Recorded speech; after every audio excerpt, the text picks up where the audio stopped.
My colleague Gaurav Sawant is now joining me live from Kyiv in Ukraine. Gaurav, as far as this Russian invasion of Ukraine goes, this is the 45th day that we're talking about. Russia and its strategy ahead. What is its plan going into the second phase, as is being seen, of this invasion? The second phase of this invasion, according to North Atlantic Treaty Organization countries, threatens to be even deadlier than what we've seen so far.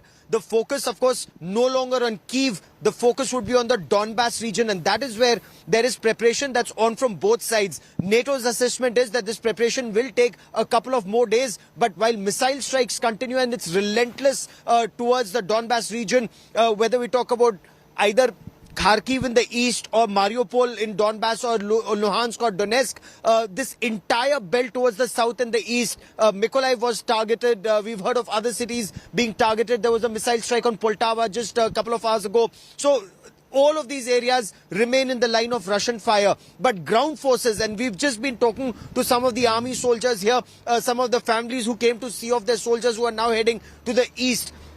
There is regrouping. Troops will amass towards the east. Russia for complete control of Mariupol, Russia for complete control of the Donbas region, which is hotly contested. You know, on the 24th of February, when this conflict started, Russia or Russian-backed forces in Donetsk and Luhansk, which were declared as independent republics, they were in control of about 30% of the territory. Now, it's argued that they're in control of about 70 to 90% in different areas.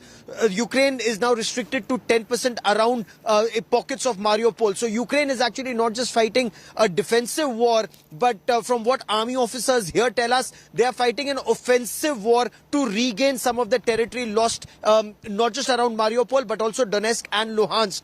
They claim that post-2014, they've successfully taken back at least two localities which were in Russian control since 2014, and they're establishing a firm base there to launch further operations. So it is going to be very, very intense with new weapons coming in. And Polemy, we have a list of the weapons that they've demanded from NATO countries, some of the weapons that are coming. If I may, they've already started getting, they're getting one S-300 missile defense system from Slovakia. And that's a very big, that's a shot in the arm for them. They're getting T-72 tanks from the Czech Republic. They're getting armored fighting vehicles, not just from the Czech Republic, but also from UK and from Australia. They're getting about 1,400 surface-to-air missile Stingers. They're getting about 5,000 Javelin anti-tank guided missiles, with the Americans claiming for every one Russian tank, they'll have 10 missile defense systems, 10 ATGM systems. And we've seen the way these ATGMs have taken on the Russian T-72 tanks in Irpin and Bucha,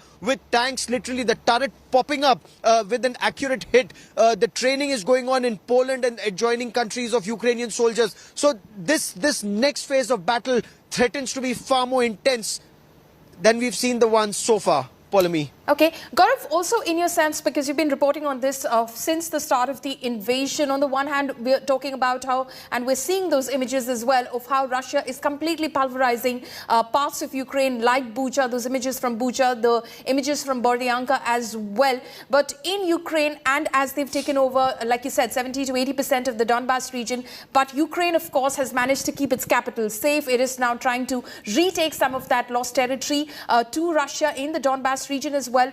Who, as we speak on the 45th day, Gaurav, has the upper hand?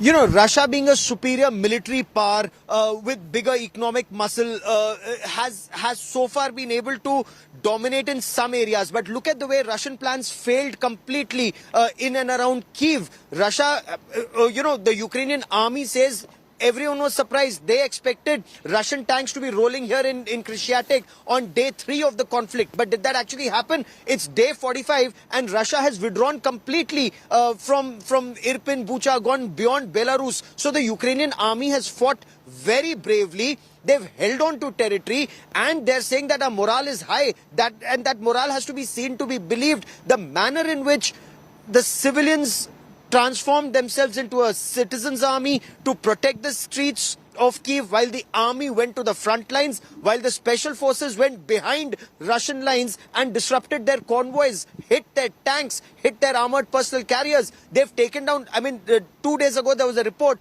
that a Su-35, the flanker E as NATO calls it, one of the most advanced 4.5 generation fighter jets. It's non-stealth, but in a very advanced fighter jet of the Russian Air Force, that was taken down near Kharkiv just 4 days ago, and the pilot captured. So it just shows that, one, everyone expected Ukraine to fold up. Ukraine did not. They're fighting 45 days, and now they're talking about retaking territory that was lost. At the same time, they've suffered intense damage, whether around Kyiv and Irpin, Bucha, Hostomel or Borodyansk and Bryansk, where India Today has reported from ground zero everywhere, or Kharkiv, which has literally been flattened to the ground. Economic loss is massive, military loss is massive, but then it's entire Europe, NATO and America, most of these countries that are rebuilding this, paying to rebuild this country and also providing military hardware to fight on. So this is technically NATO versus Russia in Ukraine.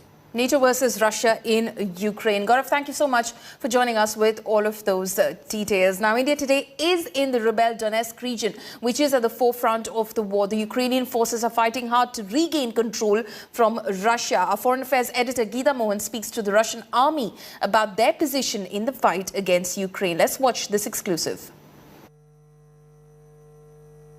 This is one of the forward posts bunker here, where the soldier has taken position and has been monitoring situation outside because there is movement. So you can hear them trying to ensure that the movement over there is contained. There are other soldiers who've moved to the front to take on the Ukrainian forces.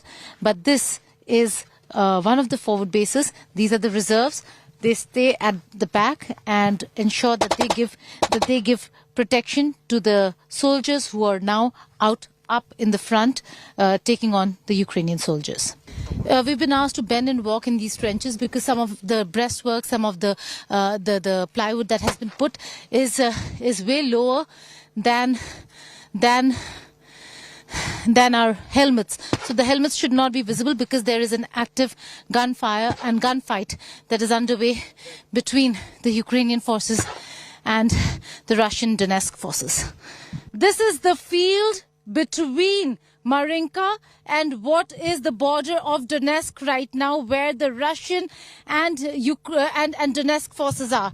A Ukrainian attack 4 days ago created this crater. The impact and the severity of the attack can be seen and felt with the size of the crater. If only this were to hit the other side where the forces are, this could have severely damaged the Russian and Donetsk forces, but it fell on the land here. We do not really know whether if it was a missile, a rocket, or for that matter, a bomb. Do not know what really hit this place, but it was an attack by the Ukrainian forces, and this is the damage that an attack from the other side. Can you explain what was the action that we saw just a while ago? What's happening atop this bunker that we are in?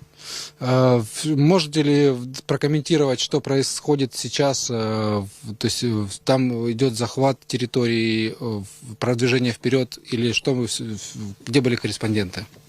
Да, идет на сегодняшний день продвижение украинских военных. Я их не назову военных, а террористами, боевиками, так как они убивают. They getting back our territory, as we see. They pushing back Ukrainians, and he don't want to call them soldiers. He calls them terrorists because of actions they do. And that's the action that we saw just a while ago. That's real combat happening right now. То есть сейчас процесс идет прямо сейчас над нами. Да. Right. It's going on. Very important area in terms of strategic position. What is the larger plan of the forces to control and take control of Marinka? Because that has been one of the toughest challenges. What, according to him, are the challenges? Какие еще у нас есть вызовы? То есть взять Маринку – это большое дело.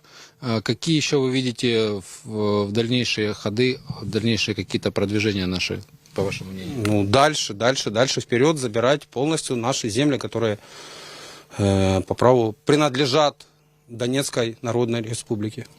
So he wants to keep move on forward and forward until we take all of the territory of Donetsk Republic.